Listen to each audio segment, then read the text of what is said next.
What's up mga ka-DIY? May bago naman tayong gagawin ngayon. Ito yung mag-install tayo ng charging module. Itong Type-C na charging module. Ayan po siya. Nabili ko yan sa online.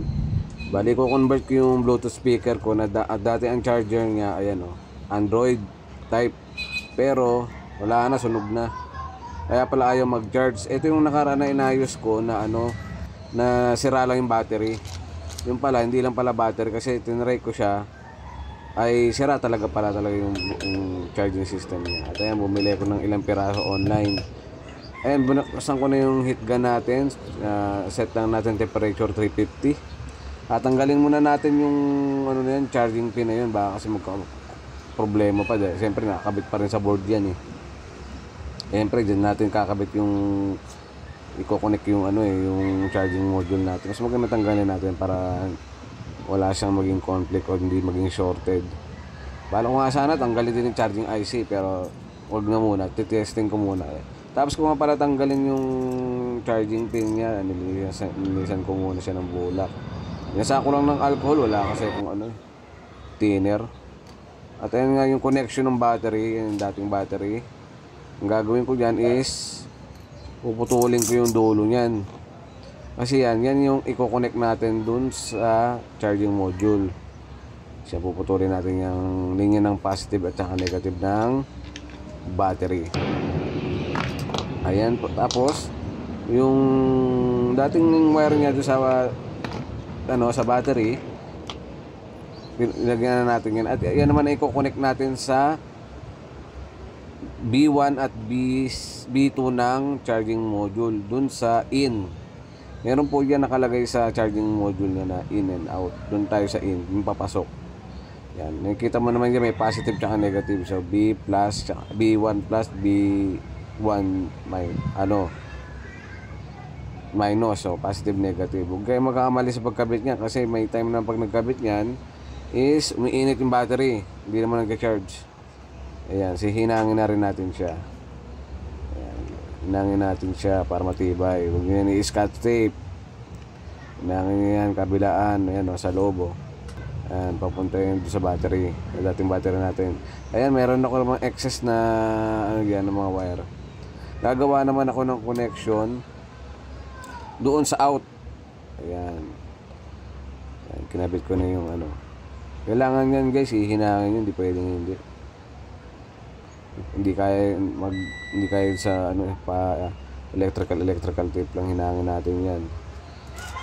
Ayan, so nakunik ko na yung dalawang wire. Hinangin din natin yan. Kabilaan. Out yan. May nakalagay naman dyan sa board na yan, yung charging module na out talaga. Ayan, hindi ka na rin magkakamali. Sinukat ko na nga kasi doon ko siya ilalagay yung charging module sa baba. Kasi may butas doon parang labasan ng hangin ng speaker. Ayan, so binalatan na natin yung dulo ng mga wire. Ano lang naman yan guys, simple. Huwag nyo nang pahirapan yung sarili nyo. Wala kasi akong charging pin tsaka parang medyo hassle din kasi maglagay nun. Pero kaya naman. Pero mas madali pa rin to. At ayan na nga guys, nilagyan ko siya ng mga shrink tube. Yan, yung dulo kasi nga bago ko i-connect. Parang hindi na tayo mag-electrical. Mahirap kasi mag-electrical na pag natagal, mawawala yung dikit. Ayan, kinunik ko na yung mga wire. Tapos hinina ko na rin para matibay. Ayan, tapos yan, hinangin. Yung string tube, pinasok ko ng May lighter ako yun, tinamad ako yan na lang yung ininit ko na lang ng panghinang. Kaya naman. Ayan, hininitin mo na kusa na lang yan.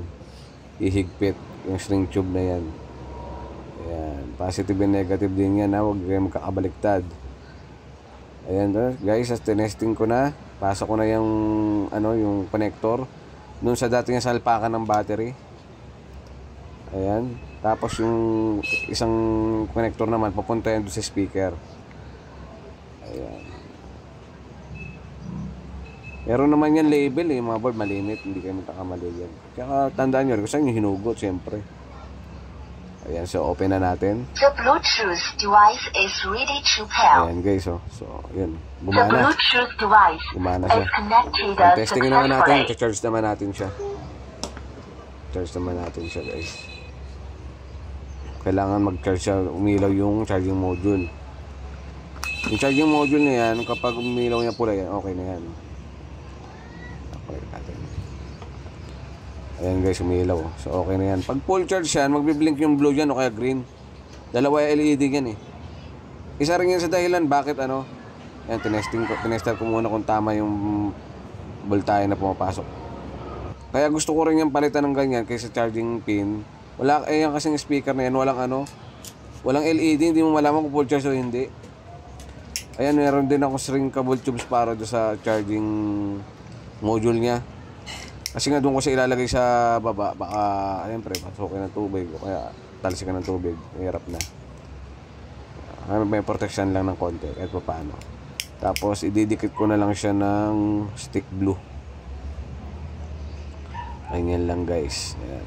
Doon ayun, may makikita niyo yung butas ng ano ng kaha ng speaker.